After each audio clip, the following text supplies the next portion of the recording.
Shalom jemaat yang dikasihi Tuhan. Mari kita bersatu hati di dalam doa. Kami bersyukur buat hari ini kami boleh beribadah dan memuji dan menyembah Engkau Tuhan. Dan kami akan mendengarkan kebenaran firman Tuhan. Kiranya Tuhan boleh berbicara kepada setiap kami, menyentuh, menjamah, mengingatkan, menegur, menguatkan setiap kami. Kami serahkan waktu ke depan ke dalam tangan Tuhan. Di dalam nama Tuhan Yesus Kristus kami berdoa. Amin. Saya tersentuh dengan lagu dari Paduan Suara ya. 7 tahun lalu saya mendengar lagu ini, kalau nggak salah sebutan saya nggak salah Kanweicu ya. Ya. Di Medan saudara, jadi saya langsung keingat Medan dan beserta makanannya ya. Langsung lapar saudara-saudara. Dan teringat banget dari kecil saya suka disipit-sipitin waktu sekolah di sekolah negeri, jadi pengen banget bisa Mandarin tapi ternyata nggak ada yang ngajarin, akhirnya belajar kungfu supaya bisa kalau dipalakin dilawan saudara-saudara. Saudara, saya tidak mendapatkan hospitality, keramahan ketika saya bersekolah karena ada bullying, karena sipit sering diomong, wah kalau Johan ketawa kita sembunyi, begitu dia melek udah nggak ada. Saudara-saudara tahu itu, dan hari ini kita juga berkait dengan itu, hospitality saudara-saudara. Kita akan membuka Alkitab kita, tema hari ini adalah diberkati untuk memberkati. Matius 25 ayat 34 sampai yang ke-40. Saya akan bacakan buat setiap kita. Matius 25 ayat 34 sampai yang ke-40. Lalu raja itu akan berkata kepada mereka yang di sebelah kanannya, "Mari hai kamu yang diberkati oleh Bapakku. Terimalah kerajaan yang telah disediakan bagimu sejak dunia dijadikan. Sebab ketika aku lapar, kamu memberi aku makan. Ketika aku haus, kamu memberi aku minum. Ketika aku seorang asing, kamu memberi aku tumpangan. Ketika aku telanjang, kamu memberi aku pakaian. Ketika aku sakit, kamu menjenguk aku. Ketika aku di dalam penjara, kamu mengunjungi aku." Lalu orang-orang benar itu akan menjawab dia, "Tuhan, kapan kami melihat engkau lapar dan kami memberi engkau makan, atau haus dan kami memberi engkau minum? Kapan kami melihat engkau sebagai orang asing dan kami memberi engkau tumpangan, atau telanjang dan kami memberi engkau pakaian? Kapan kami melihat engkau sakit atau dalam penjara dan kami mengunjungi engkau?" Raja itu akan menjawab mereka, "Sesungguhnya aku berkata kepadamu, segala sesuatu yang telah kau lakukan untuk salah seorang dari saudaraku yang paling hina ini, kamu telah melakukannya untuk aku." Saudara-saudara, tema ini adalah diberkati untuk memberkati. Sebuah undangan ketika saudara dan saya diberkati, maka kita dipanggil untuk memberkati. Tapi ketika saya melihat bagian ini, saya berpikir berbeda saudara-saudara. Karena ternyata di sini disebutkan di bagian yang ke-34, lalu raja itu akan berkata kepada mereka yang di sebelah kanannya, "Mari hai kamu yang diberkati oleh Bapakku."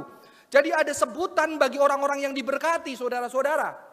Sebutan bagi orang yang diberkati adalah ternyata orang yang diberkati itu adalah orang-orang yang menjadi berkat. Ya. Jadi bukan hanya diberkati untuk memberkati saudara-saudara, sehingga kita merasa terhibur, wah gua udah diberkati masa nggak berkatin orang lain. No.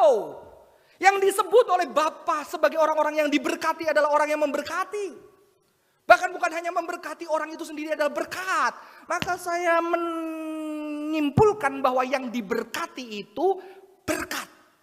Saudara saya yang nanti akan disebut oleh Bapa sebagai orang-orang yang diberkati adalah berkat buat banyak orang. Jadi kata diberkati dan menjadi berkat tidak bisa dipisahkan saudara-saudara. Orang yang dikatakan diberkati pasti menjadi berkat. Seperti juga orang yang dikatakan diampuni pasti mengampuni. Ini adalah sebuah kesatuan.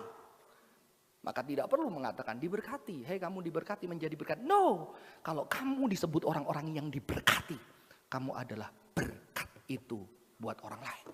Maka dikatakan di sini, orang-orang yang disebut sebagai orang-orang yang diberkati adalah ketika aku lapar memberi makan, haus memberi minum, aku orang asing memberi tumpangan, telanjang memberi pakaian, sakit menjenguk, di penjara mengunjungi saudara-saudara.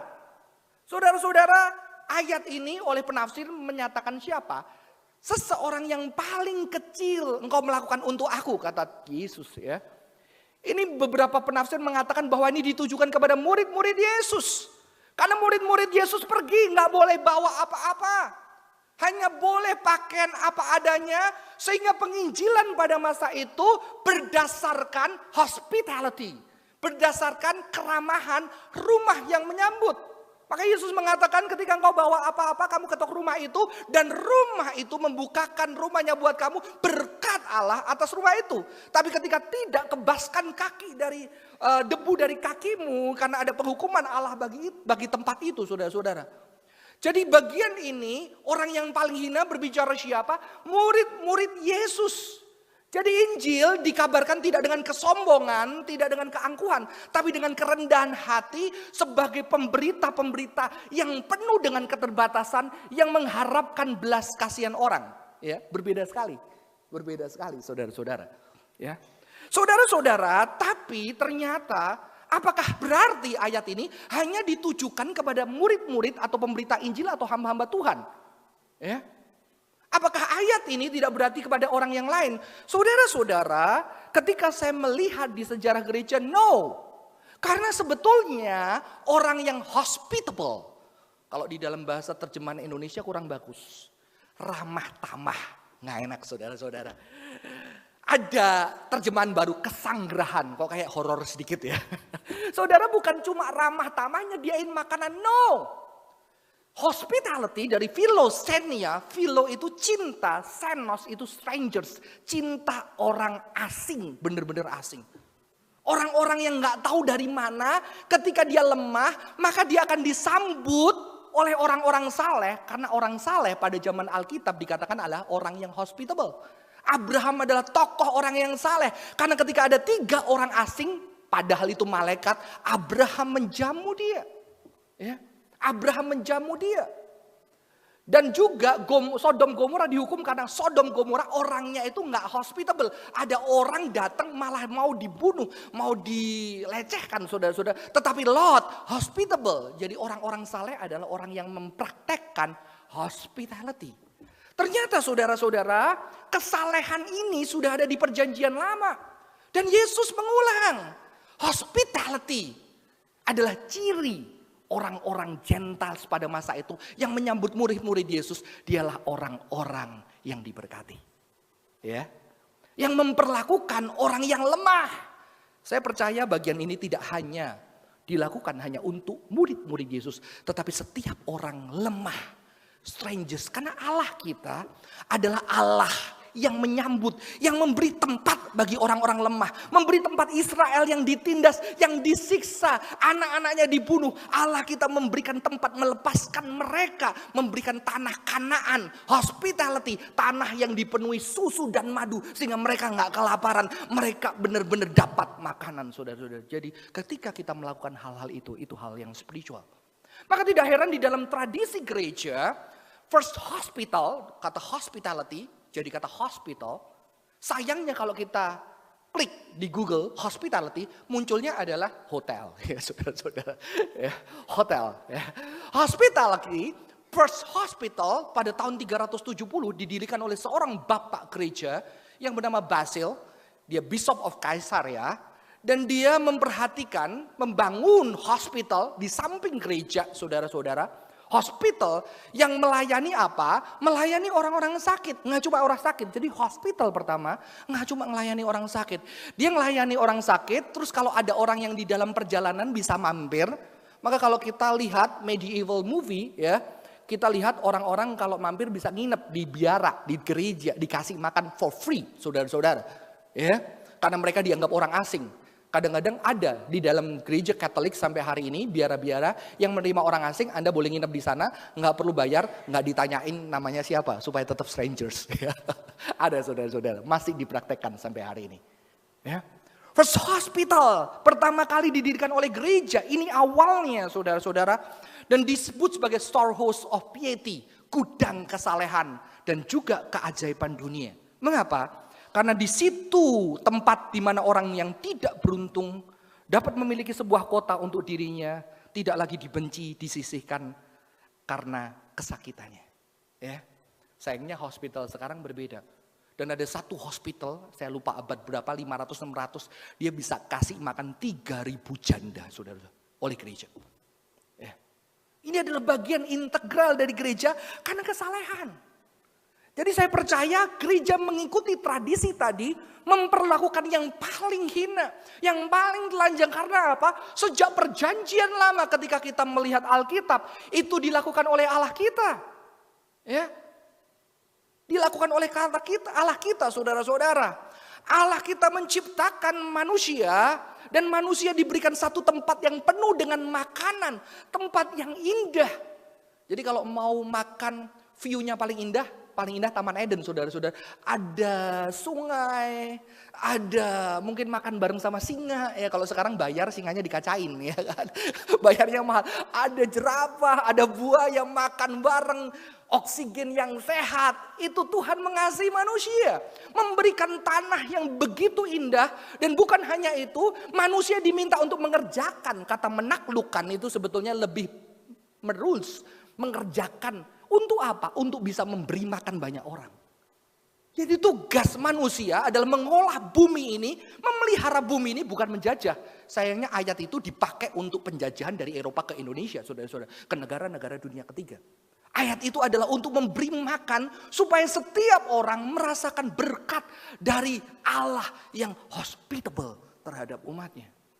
Tapi ternyata manusia melakukan kejahatan. Manusia mengambil yang tidak menjadi haknya. Dan di situ ternyata Allah kita adalah tetap Allah yang hospitable. Karena apa? Ketika manusia berdosa. Saya menggambarkan manusia mengalami penderitaan, embodied suffering. Suffering itu real secara fisik, saudara-saudara. Real secara fisik. Ya. Dan ini seperti yang dikatakan Yesus, manusia pertama sembunyi, terasing, ya, telanjang, sakit dia. Ketika dia melawan Tuhan, dia terpisah, dia sembunyi. Ketika sembunyi dia telanjang. Telanjang artinya apa? Vulnerable. Orang yang sampai gak punya apa-apa cuma telanjang, dia vulnerable. Dia gampang sekali rapuh, tersakiti, gampang kegores, saudara-saudara. Dan dia manusia yang pertama itu menjarakan dirinya sendiri. Dia gak mau berjumpa dengan Tuhan yang penuh kasih. Karena perasaan yang bersalah, perasaan tidak berharga, perasaan tidak ada gunanya, perasaan sudah salah. Membuat dia bersembunyi, dan ketika bersembunyi sendiri dia akan lapar dan haus. Ini adalah gambar dosa. Dosa mengakibatkan keterpisahan, ketersembunyian, kesendirian, ketidakterbukaan untuk kasih Allah dikerjakan. Tapi Tuhan kita dengan tetap berkat-Nya mengatakan apa di dalam Kejadian 3 ayat 9. Tuhan Allah memanggil manusia itu dan berkata, "Di manakah engkau?" Hai engkau yang bersembunyi. Yang kau gak ngerasa berharga. Yang kau tutupin karena kau ketika buka itu kau merasa dirimu gak berharga. Tuhan tanya, di mana engkau? Di mana engkau? Bukan demi mendakwa. Tapi demi menyatakan cintanya. Ya. Di dalam sebuah tradisi Yahudi, saudara-saudara. One of the highest mitzvot is that hospitality to strangers. Satu perintah yang tertinggi adalah beramah tamah terhadap orang asing. Orang asing. Kalau zaman dulu asing, nggak diterima satu kota, mati dia, saudara. Banyak perampok. Maka dia harus nunggu di depan kota supaya ada masyarakat yang melindungi dia dari kejahatan. Ya. Jadi di sini apa? Diberkati untuk menjadi berkat. Berkat itu adalah hospitality. Filosenia, cinta orang asing. Menolong orang yang telanjang, lapar. Sudah di zaman ini banyak orang-orang yang telanjang, malu, sembunyi, nggak ada pertolongan. Kita juga baru dapat berita beberapa orang yang mengakhiri hidupnya karena pinjol. Apa yang dirasakan? Malu, telanjang. Dan pinjol melakukannya dengan apa? Mempermalukan orang di hadapan umum supaya orang itu udah nggak bisa hadapin siapa-siapa, supaya malu dan lebih baik mengakhiri hidupnya. Hospitality bukan hanya memberikan pertolongan kepada makanan atau pendidikan atau sesuatu bagi orang yang nyata. Itu perlu saudara-saudara. Tapi di dalam rangka itu adalah untuk mengangkat derajat orang-orang yang terbuang, yang malu, yang hancur, yang tidak punya pengharapan. Itulah berkat. Dan berkat adalah hospitality. Jadi ketika kita berpikir saudara-saudara, dosa mengakibatkan apa? Ketidakadilan. Ada semboyan, rajin pangkal kaya. Betul gak? Banyak yang lebih rajin dari kita gak kaya. Ya. Betul gak? Anak kita pinter gak rajin, pinter bisa sukses. Bohong itu saudara-saudara. Banyak orang rajin tapi memang hidupnya. Karena sistem perekonomian yang sudah jatuh di dalam dosa. Yang kaya bisa kaya, yang miskin bisa miskin. Apalagi sekarang orang kaya semakin dibuat tidak puas dengan dirinya. Sehingga terus mengejar kekayaan, semakin jarak itu besar. Terjadi banyak ketidakadilan dan akhirnya ada orang-orang yang udah berjuang rajin. Yang terus-terus kerja mati-matian tapi tetap ada di sana. Sehingga mereka tertunduk malu, anaknya cuma bisa SD. Tapi ketika sebuah badan dari gereja misi bisa menyekolahkan anak yang tidak hanya SD, SMP, SMA, atau anak-anak yang tidak punya orang tua, yang dia merasa tidak diperdulikan, dia di panti asuhan, tapi ternyata ada gereja yang memberikan, dia tidak hanya memberikan pendidikan, dia mengangkat rasa malu orang, sehingga orang-orang sederhana bisa bersyukur kepada Tuhan, karena sekarang anak mereka S1, S2, dan mereka bisa tidak malu lagi mengangkat mukanya, dan bersyukur kepada Tuhan melalui tangan saudara dan saya. Amin. Tidak hanya memberi, tapi ada satu derajat orang yang diangkat dan tidak menjadi malu, dipulihkan hidupnya saudara-saudara. Saudara-saudara, berkat itu adalah hospitality. Dan tidak hanya itu. Ketika manusia merasa telanjang, Tuhan tidak comong, Adam, Hawa, di manakah engkau? No. Tuhan Allah membuat jubah kulit untuk Adam dan untuk istrinya, lalu mengenakan kepada mereka. Ya. Ternyata Tuhan tidak cuma lihat orang telanjang, cuma telanjang. Tuhan membuat jubah dan mengenakan kepada mereka yang telanjang. Saudara-saudara, pada zaman hari ini pun ada. Di zaman kuno saudara-saudara, kalau orang protes dia telanjang. Karena apa? Ini aku mengalami ketidakadilan sampai pakaian pun tidak ada di tubuhku. Tapi ternyata Tuhan kita adalah Tuhan yang membuat jubah untuk orang-orang ini tidak dipermalukan. Untuk orang ini bisa berdiri dan tidak meringkuk tubuhnya, malu, dihina, merasa tidak berharga. Ya. Jadi hospitality berbicara apa? Hospitality berbicara breaking the power of shame. Sudah dosa, Alkitab ditulis di dalam budaya ancient Near East, timur dekat kuno. Dosa itu tidak hanya digambarkan kesalahan. Dosa itu digambarkan dan diidentikan dengan shame atau rasa malu. Makanya gak heran, kita budaya timur ya. Ketika anak kita melakukan tindakan yang tidak terpuji, malu gak? Kita akan bilang sama anak kita, papa gak pernah ajarin kamu kayak gini. Sekarang kamu pinjam uang, kamu nipu orang, kamu bohongin orang. Papa malu. Makanya Alkitab ketika manusia berdosa, dia langsung merasa malu. Dia bersembunyi, dia gak mau kelihatan saudara-saudara. Dan rasa malu ini lebih berat daripada rasa bersalah, betul? Rasa bersalah bisa kita tebus. Kita hutang, rasa bersalah kita tebus, kita gak malu saudara-saudara. Kita udah bayar 2-3 kali lipat. Tapi rasa malu ini, hukuman yang lebih berat. Yang saya katakan untuk pinjol itu pakai rasa malu. Semua kawan, semua tempat kerja, orang gereja, dihubungin semua untuk mempermalukan kita. Itu adalah penghukuman yang lebih berat. Ya. Dan ternyata Tuhan kita bukan Tuhan yang mempermalukan. Makanya gereja harus bertobat ketika kita shaming people, kita mempermalukan orang. Sehingga banyak orang yang merasa tidak berharga takut masuk ke pintu gereja karena mereka merasa tidak bisa mengangkat wajahnya, karena mereka tidak kudus, tidak suci seperti kita. Saudara-saudara, Talmud, salah satu tafsiran kitab Yahudi mengatakan seperti ini. Great are act of kindness. For the Torah begins with an act of kindness and ends with an act of kindness. Kindness itu sesuatu yang besar, kebaikan, kemurahan hati ya. Karena Taurat, Kejadian, Keluaran, Imamat, Bilangan, Ulangan dimulai dari tindakan kindness itu dan diakhiri dengan tindakan kindness. Apa tindakannya? It begins with God's clothing the naked and ends with his burying the dead. Moses. Dimulai dengan ketika Tuhan kasih pakaian Adam dan Hawa dan diakhiri Musa yang dikuburkan Allah. Makanya bagi orang Yahudi memberikan pakaian bagi orang yang telanjang dan menguburkan adalah bagian dari kesalehan dan spiritualitas yang penting, saudara-saudara. Ya.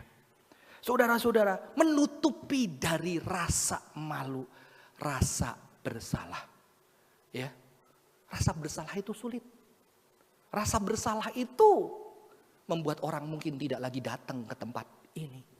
Membuat orang bersembunyi dan merasa tidak ada kasih lagi. Saudara-saudara, saya pernah rasa malu ya. Nggak salah sih, karena bukan kesalahan saya. Ya, tapi salah juga sih kenapa saya nggak lihat-lihat. Waktu SD, ada pesta ulang tahun saudara saya. Dan saya udah disiapkan mama saya pakaian yang terbaik. Ternyata pembantu saya ada kesalahan saudara-saudara. Dia setrika kelamaan, jadi celananya bolong. Dan ketika saya pakai, saya udah pede, udah kaca, wah kayaknya udah lumayan lah. Nggak kaya nggak apa-apa tapi nggak malu-maluin mama. Dan saya pergi ke pesta itu saudara-saudara. Celakanya ada teman saya yang resek. Dia tuh selalu menemukan hal-hal yang aneh. Dan dia melihat bagian pantat saya dan ada lubang di sana saudara-saudara. Dan dia langsung pengumuman karena dia cukup aktif. Weh, lihat celana Johan bolong. Sampai hari ini saya masih malu loh saudara. Mereka berkerumun lihat bolong. Waduh. Sejak itu saya kalau ngomong di depan umum malu saudara, keringetan. Karena masa itu identik dengan saya diketawain. Itu bukan salah saya, nggak bisa hilang memorinya saudara-saudara. Apalagi sebuah kesalahan yang kita perbuat. Tapi luar biasanya Tuhan. Tuhan tidak mempermalukan. Tapi Tuhan menutupi rasa malu itu. Dan dia memulihkan orang-orang yang malu yang terbuang. Dan itulah hospitality yang terbesar. Menyatakan cinta Tuhan. Sehingga orang-orang yang malu gak malu lagi.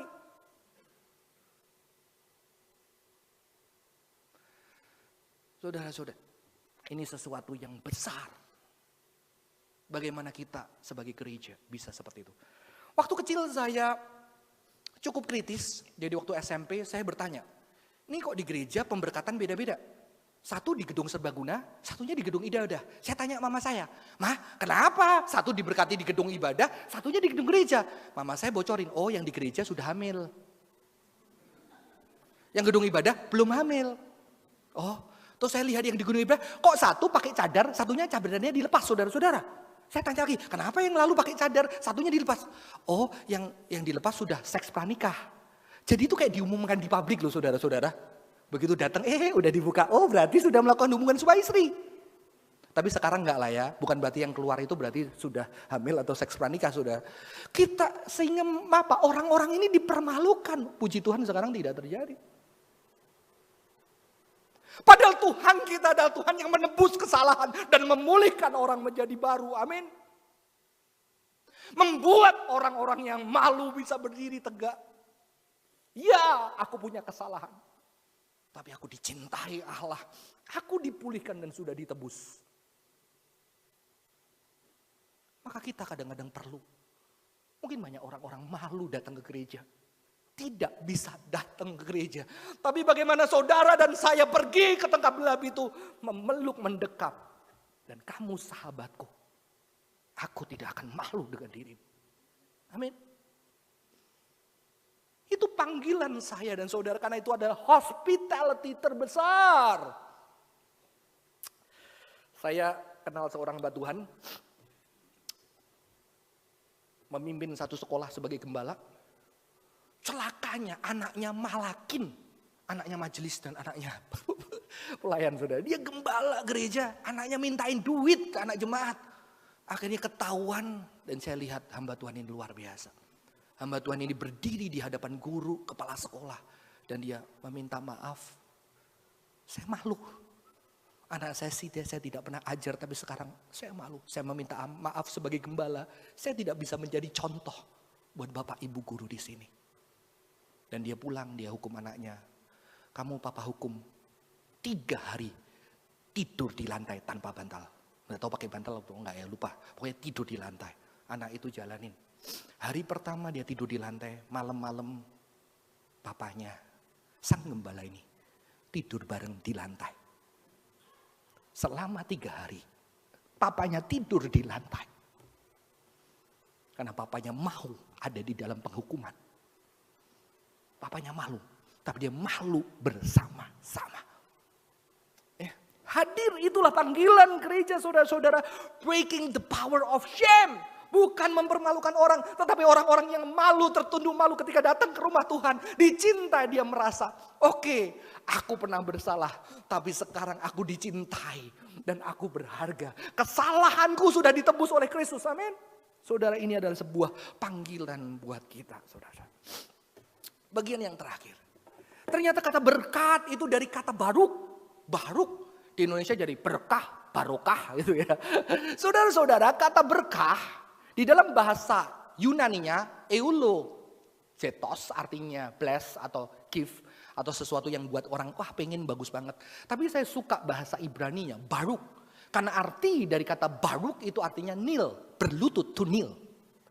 Jadi saudara-saudara, ketika Tuhan mengatakan Tuhan memberkati kita, dia berlutut. Maka ketika Adam dan Hawa telanjang bersembunyi, nggak mungkin bersembunyi, saya bersembunyi telanjang. Tidak, saudara-saudara, pasti mengkeret. Tuhan harus berlutut memakaikan jubah itu. Karena kata blessing, to kneel. Dan di sini justru saudara kita yang seberang, ketika menerima berkat Tuhan seperti bujangnya Abraham, langsung berlutut, betul? Saudara kita di seberang kalau dapat berkat Tuhan di pinggir jalan berlutut, di trotoar berlutut, di tempat Indonesian Idol berlutut, saudara-saudara. Karena berkat Tuhan itu dinyatakan ketika Tuhan mengatakan Tuhan memberkati, Tuhan berlutut memberikan hadiah buat Anda. Maka Anda menerimanya dengan berlutut. Jadi berkat itu tidak membuat kita sombong. No. Berkat itu membuat kita tahu Tuhan sedang berlutut memberikan anugerahnya buat kita dan kita terima dengan kerendahan hati. Dan di sini Tuhan menyembuhkan yang telanjang, saudara-saudara. Tuhan memberikan pakaian buat orang-orang yang malu, yang tertunduk malu, yang terbuang. Saya suka bagian ini di film Yesus dari kitab Yohanes. Ketika seorang wanita, semua orang mata mencibir, menyiapkan batu untuk merajam dia. Wanita kotor, wanita tidak baik.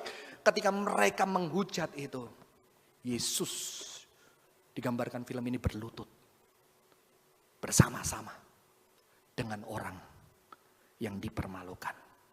Bukan mempermalukan orang. Maka saya suka bagian lagu ini. Thank you for the cross, Lord. Thank you for the price you paid, bearing all my sin and shame. In love you came and gave amazing grace. Salib itu berbicara apa? Salib itu dia menanggung dosa dan rasa malu kita.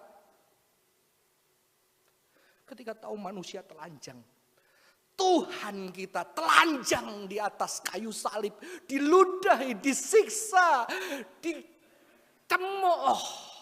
Supaya apa? Aku tahu rasa dipermalukan, aku telanjang. Sampai mati dipermalukan. Untuk orang-orang yang dipermalukan jangan malu. Kamu punya teman. Aku bareng sama kamu. Tapi Tuhan yang dipermalukan itu bangkit dari kematian. Mengangkat wajah orang-orang yang percaya dia. Yang malu akan dibangkitkan dan tidak jadi malu. Saudara, saya sejak SD juara 2. Gak pernah juara 1, saudara-saudara. Entah kenapa saya berjuang keras, mentoknya 2. 2, 3, 2, 3. Puji Tuhan akhirnya SMA saya juara 1. Dari belakang, saudara-saudara. Ya, akhirnya saya beroleh juara 1. Dan saya tahu di hari terakhir penerimaan rapot itu saya lulus atau enggak. Saya takut banget. Tapi papa saya datang di samping saya. Ketakutan bareng sama saya, saudara-saudara. Padahal dia takut juga gak nyelamatin ya. Dan dia takut gitu. Saya takut, dia sebelah saya diem doang. Papa yang sederhana, cuma lulusan SMA nggak tahu pelajaran SMA. Dia duduk, dia takut. Dan saya nggak pernah lupa sampai hari ini. Dia nggak takut datang mengambil rapot anaknya yang juara 1 dari belakang. Saya dengar cerita anak lain, anak yang punya mobil mewah. Ketika anak itu nilainya 5, di mobil mewah itu sepanjang habis kelas, kepala anak itu bilang, goblok, malu-maluin, udah dibiarin les, kasih duit, beli semua mau, bodoh. Dan di mobil yang mewah dicedorin anak ini kepalanya ketembak, buang. Tapi papa saya cuma duduk, ketakutan, bareng. Dasar saya anak yang nakal, saya buka amplopnya, saya bilang, Pak nggak lulus, wah dia down. Ya udah nggak apa-apa, lulus kok Pak. Wow, dia. Tuhan kita hadir di dalam setiap orang yang pernah malu, yang pernah dipermalukan, yang pernah nggak merasa berharga. Untuk saudara dan saya merasakan cinta. Dan bagaimana gereja kita, setiap kita bisa bergandengan tangan jadi berkat saudara-saudara. Menyekolahkan, ada kita punya panti asuhan, bimbel untuk apa? Orang-orang yang mungkin tidak suatu hari akan berdiri tegak dan bersyukur kepada Tuhan. Karena berkat hospitality, anak-anakku tidak malu lagi. Orang-orang yang gak punya orang tua, berkat hospitality, dia bisa jadi orang tua yang juga bertanggung jawab bagi anaknya. Saya akan akhiri dengan diberkati untuk memberkati. Yang diberkati itu pasti menjadi berkat. Yang kedua, berkat itu hospitality. Orang yang diberkati adalah orang yang mempraktekkan hospitality kepada siapapun. Kadang kepada orang-orang di rumah kita, kita juga perlu mempraktekkan hospitality. Keramah tamahan, cinta. Dan hospitality yang tertinggi adalah merendahkan diri demi mengasihi mereka yang malu dan terbuang. Amin. Merendahkan diri, mengasihi mereka yang malu dan terbuang. Akhirnya mereka merasakan penebusan Tuhan atas hidup kita. Saya akan akhiri dengan sebuah cerita. Saya dipaksa nonton anak saya film ini, saudara-saudara ya. Saya males dibayarin pakai uang saku mereka gitu. Jadi mereka mencoba menghospitality saya dengan uang saku mereka supaya papahnya nonton. Dulu saya diajak juga, mereka kecewa karena saya tidur saudara-saudara ya. Diajak nonton film Barbie, saya tidur. Akhirnya 3 hari saya omel, dibayarin tidur. Tapi kali ini saya nggak tidur. Dia seneng lihat papanya nangis ya. Saudara, di film ini sesuatu yang unik sekali. Seorang anak yang gak punya harapan dalam hidupnya. Tahu-tahu dia terinspirasi. Gak ada kerja, gak ada masa depan. Dia terinspirasi sama sepupunya. Sepupunya itu jaga engkongnya dapat warisan saudara-saudara. Wah akhirnya dia, wah betul juga ya. Aku harus jaga engkong emakku. Apalagi dia baru tahu, emaknya kena cancer. Waduh bentar lagi mati nih. Wah begitu bentar lagi mati dia segera, datang ke rumah amannya baik. Ya, nganter ke rumah sakit, ngasih makan. Wah dia baik banget karena dia nunggu warisan. Bagi saya film ini nilainya sangat Kristen ya. Nunggu warisan. Tapi ternyata emaknya seneng. Mulai emaknya curiga, apa ini cucu. Gak pernah datang, tahu-tahu nongol manis-manis. Tapi akhirnya omanya percaya. Dan ternyata ketika bagian warisan diberikan, ternyata warisan gak jatuh ke dia, saudara-saudara. Dan dia marah, aku kurang apa? Dan omanya sedih. Dan akhirnya dia berhenti, dia pulang ke rumah, dia gak mau kasih uang. Gak mau jaga omanya. Sampai omanya masuk di panti jompo. Karena warisan diberikan kepada anak yang tidak bertanggung jawab. Dan ada anak yang kaya juga tidak mau memelihara. Tapi akhirnya hatinya yang udah bareng sama omanya lama tergerak dengan belas kasihan. Dan akhirnya anak ini yang awalnya baik, murah hati, supaya ada maunya. Kadang Kristen itu juga gak boleh gitu, saudara. Wah gua tolong ya, gua kasih ya, supaya percaya Yesus. No. Kita memberi dan kita mengasihi karena cinta Yesus sudah gede buat kita. Amin. Kebaikan bukan alat untuk orang percaya Yesus. Kebaikan adalah integral di dalam diri kita sehingga kita mengasihi dengan cinta Yesus sehingga orang bisa merasakan cinta Yesus. Ya, bukan berarti nggak boleh beri-beri saudara. Gereja boleh beri, boleh apa, tapi uji hati kita bagaimana cinta Yesus dinyatakan secara besar. Dan akhirnya anak ini udahlah jemput neneknya lagi, dirawat sampai meninggal. Dan ketika meninggal baru dia sadar saudara-saudara, ternyata dia nemuin buku tabungan. Ternyata neneknya sejak kecil udah tabungin uang yang jauh lebih banyak dari warisannya. Dan di situ dia tersentuh oleh kasih yang begitu besar. Dia yang pengen duit, yang pengen kekayaan, yang ngejar, gak capek-capek demi uang warisan itu. Tahu-tahu dapat uang banyak. Dan saudara apa yang dia lakuin? Dia tahu pesan neneknya pengen punya, kalau orang Chinese punya bongpai, saudara-saudara. Punya kuburnya itu biar bagus, karena setahun sekali keluarga itu kumpul. Neneknya pengen punya tempat bagus bukan karena tempat bagus, karena pengen ada kasih.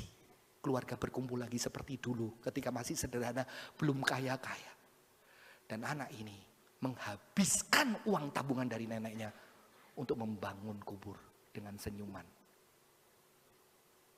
Bagi saya, cinta, hospitality, nggak bisa dinilai dengan uang. Amin. Karena cinta itu lebih besar. Dan hospitality of God. Ketika Tuhan mengasihi kita, bukan supaya kita percaya kepada Dia. Tapi karena kasih-Nya yang besar, yang menyentuh hidup kita. Kita nggak bisa menolak dengan cinta itu yang begitu besar itu. Dan kita berikan hati kita. Dan kita diminta Tuhan untuk jadi berkat hospitality bagi orang lain. Amin. Mari kita tundukkan kepala.